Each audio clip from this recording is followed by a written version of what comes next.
ಮಕ್ಕಳು ಇಬ್ಬರು ಬಹಳ ದೊಡ್ಡ ಉದ್ಯಮಿಗಳು, ದೇಶದಾದ್ಯಂತ ಸುದ್ದಿ ಆಗಿರೋರು. ನೀವು ಕೂಡ ಉದ್ಯಮಿ, ಈ 24x7 ಕೆಲಸ ಮಾಡ್ತಿರ್ತೀರಿ. ದುಡ್ಡು, ಸಂಪತ್ತು ಜೀವನದಲ್ಲಿ ಖುಷಿ ಕೊಡಬಹುದಾ, ಅಥವಾ ಅದನ್ನು ಹೊರತುಪಡಿಸಿ ಜೀವನದಲ್ಲಿ ಖುಷಿ ಕೊಡೋ ವಸ್ತು, ವಿಷಯ ಯಾವುದು? ನಾನೇನು ಅನ್ಕೋತೀನಿ ಗೊತ್ತಾ, ದುಡ್ಡು ಅನ್ನೋದು ನೆಸೆಸಿಟಿಗೆ ಎಲ್ಲರಿಗೂ ಬೇಕೇ ಬೇಕು, ಗೊತ್ತಿರೋ ಸದ್ಯ. ಓಕೆ, ಇವಾಗ ಹೆಣ್ಮಕ್ಳಿಗೆ ಸೀರೆ ತೊಗೊಳ್ಳೋ ಆಸೆ ಇರುತ್ತೆ, ಒಡವೆ ತೊಗೊಳ್ಳೋ ಆಸೆ ಇರುತ್ತೆ. ಸೊ ಒಡವೆಗಲ್ಲದೆ ಇದ್ರೂ ದಿನನಿತ್ಯಕ್ಕೆ ಸುಖವಾಗಿ ಸಂಸಾರ ಮಾಡೋಕ್ಕೆ ದುಡ್ಡು ಬೇಕೇ ಬೇಕು. ಅಷ್ಟು ಮಟ್ಟಿಗೆ ದುಡ್ಡು ಬಂದಾದಮೇಲೆ ನಂಗನ್ಸುತ್ತೆ ಇನ್ನೂ ತುಂಬ ದುಡ್ಡು ಬರುತ್ತಲ್ಲ, ಅದು ಖುಷಿ ಕೊಡುತ್ತೆ ಅನ್ನೋ ಸುಳ್ಳು. ಅದಿನ್ನೂ ದುಃಖ ತರುತ್ತೆ ಅನ್ಕೋತೀನಿ ನಾನು. ದುಃಖ ತರುತ್ತೆ. ಯಾಕೆ ಅಂತ ಹೇಳಿದ್ರೆ ನಮಗೆ ವಾಂಟ್ಸೇ ಹೊಟ್ಟೋಗುತ್ತೆ. ನನಗಿವಾಗ ನನಗೆ ಯಾವುದು ನನ್ನ ಅಲ್ಟಿಮೇಟ್, ನಾನು ಯಾವಾಗಲೂ ಹಿಂದಿನ ಕಾಲದಲ್ಲಿ ನಾನು ಬೆನ್ಸ್ ಕಾರ್ ತೊಗೊಂಡ್ರೆ ಡ್ರೀಮ್ ಇತ್ತು. ಆ ಡ್ರೀಮ್ನ ನಾನು ಎಂಜಾಯ್ ಮಾಡ್ತಾಯಿದ್ದೆ. ನನಗೆಲ್ಲ ಬಂದಾದಮೇಲೆ ನಾನು ಇನ್ನೇನು ಡ್ರೀಮ್ ಮಾಡಲಿ, ಡ್ರೀಮ್ ಹೊಟ್ಟೋಗುತ್ತೆ ದುಡ್ಡು ಜಾಸ್ತಿ ಬಂದಾಗ.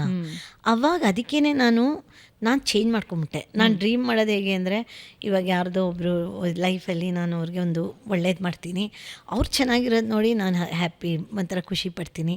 ಇನ್ಯಾರ್ದಳೋ ನಾನು ಒಂದು 50 ಲಕ್ಷ ಹಾಕೋದ್ರಿಂದ ಅಲ್ಲಿ ಹೋಗಿ ಒಂದು ಕೆರೆ ಡೆವಲಪ್ ಮಾಡ್ತೀನಿ, ಇದ್ರಲ್ಲಿ ನಾನು ಖುಷಿ ಪಡ್ತೀನಿ.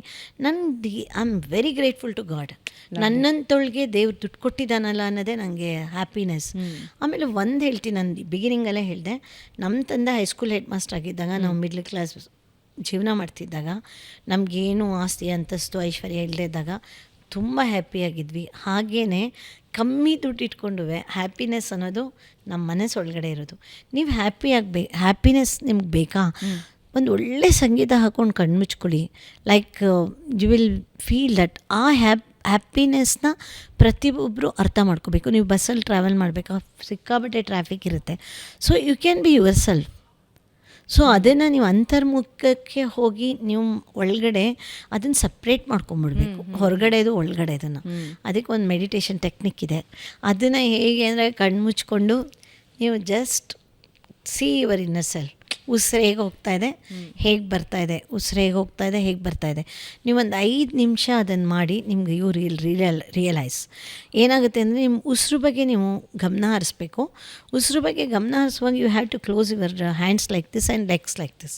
ಸ್ಟ್ರೈಟಾಗಿ ಕೂತ್ಕೊಂಡು ಆ ಉಸಿರನ್ನ ಹೇಗೆ ಹೋಗ್ತಿದೆ, ಹೇಗೆ ಬರ್ತಿದೆ ಅಂತ ಇದು ಮಾಡಿದಾಗ ಒಳಗಡೆ ಎಲ್ಲ ಒಂಥರ ಇದಾದಾಗುತ್ತೆ, ಒಂಥರ ಸ್ನಾನ ಮಾಡಿಸ್ದಾಗುತ್ತೆ ಒಳಗಡೆ ಮನಸ್ಸಿಗೆ.